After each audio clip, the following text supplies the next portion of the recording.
Et je vous retrouve pour le deuxième volet sur le trouble dissociatif de l'identité. Aziz Light!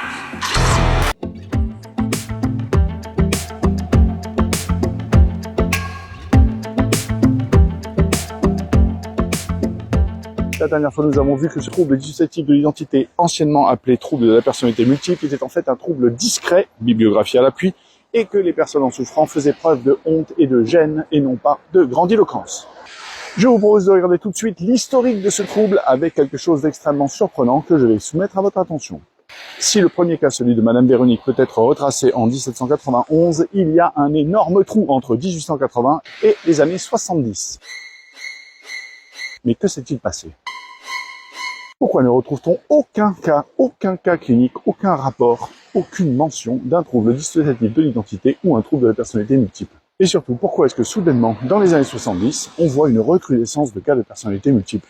Et oui, j'ai bien dit de personnalité multiple et non pas de trouble dissociatif de l'identité.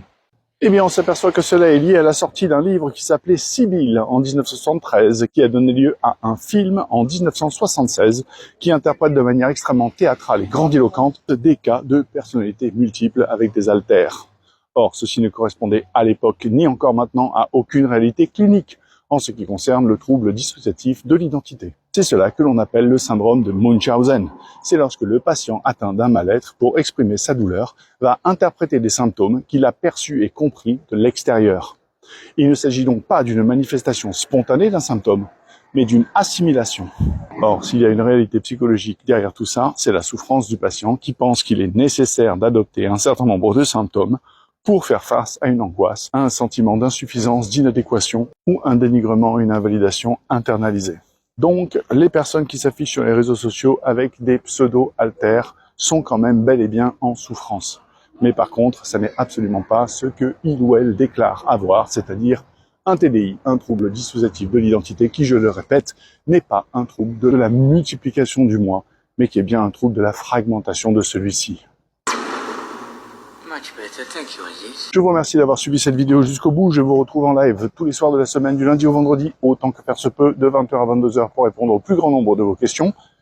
À bientôt.